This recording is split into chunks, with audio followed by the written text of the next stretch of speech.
we've got editor-in-chief Karine Ewart joining us on our panel, and our lovely ladies. You passed me that magazine, Sam. Yes. We're actually going inside Chatelaine magazine. We like to do that so we can talk about some of the topical articles in here. So today, we want to spend some time talking about Megan Dom. So she talks about childlessness, selfishness, and living the life you want. I thought this was such an interesting article because for some reason, we often equate childlessness with selfishness, which is sort of why she decided to write this book and rework the dialogue around childlessness, because I think a lot of assumptions are thrown out there when it comes to that. She wanted to talk about the fact that just because, well, first of all, women are often forced to give really public information about really private things they're going through. So, you know, we were talking in our production meeting about folks that have been to parties, and people are like, well, when are you having the baby? What's going on? It's getting late. What's happening? That's actually not really acceptable.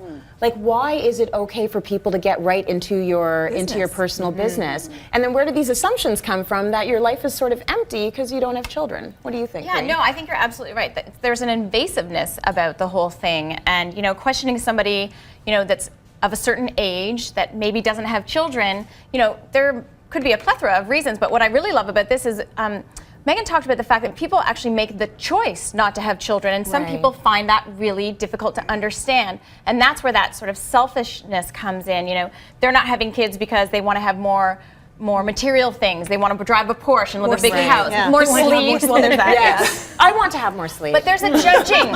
It's the judging that I really want to be able to highlight these types of stories so that we can get rid of that part of the equation. Women should not judge each other, end of story. Right. And no one has the right, quite honestly, to invade your personal space and your personal thoughts as far as the decisions that you're making that are right for you. And that's, again, sort of the perspective that Megan had. It's a collection of stories. She had a variety of people write on this subject. So really interesting. I think it's a really good topic to bring up, because within, I think, the world of moms, we have a lot of judginess as well in terms of stay-at-home moms versus moms who work outside of the home as well. And we just do a lot of judging overall. So that's the stuff that we have to pare back on. And there's this assumption that if you don't have kids, your life is meaningless. But the truth is that when you do have kids, that's an easy way to kind of say, oh yeah, my life has meaning, I know why I'm here. But if you choose not to have kids, you actually kind of have to have that serious conversation with yourself about what's important to me and who am I and what am I doing in this world. So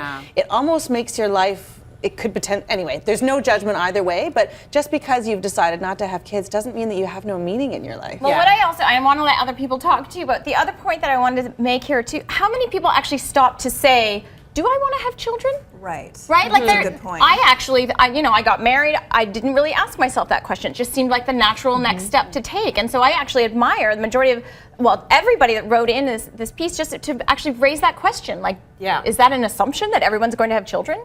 Yes, and how about people who haven't had children, who can't have children, who are okay with that? There's that too. You know, right? Like, that's okay too. What do you think, Sam? Well, I think so many things. I think that people ask, one, because it's just something to ask, and it's a way of making conversation. When you're getting married, when you're having kids, when you're going to die, like, you know, like that kind of thing. And so when people ask me, I'm like, no, not yet. And I kind of look at it like that and try not to be harsh about it. But for me, it's a way of being selfless as well, because if you don't feel that you can handle a child, why bring one into the world? So there's so many different things.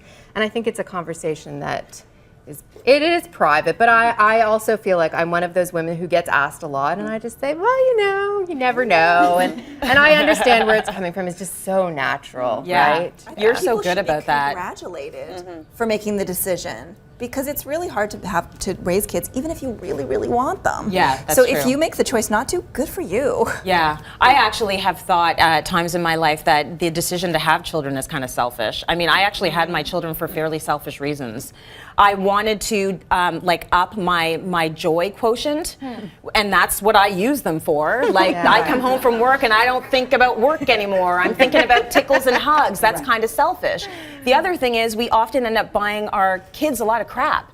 There's a lot of stuff in my basement that's going to be headed for a landfill. That's kind of selfish too. Right. So there are a lot of different ways to think about it, but I think the point is, you know, as Karine said, don't judge. No judging. Hashtag Cityline Real. That's what we're all about. Like, stop the judging. So if you want to read this article and many more interesting things like online dating, we're going to deal with later on in the show. The audience is going to get a copy of the May issue of Chatelaine, okay? Enjoy.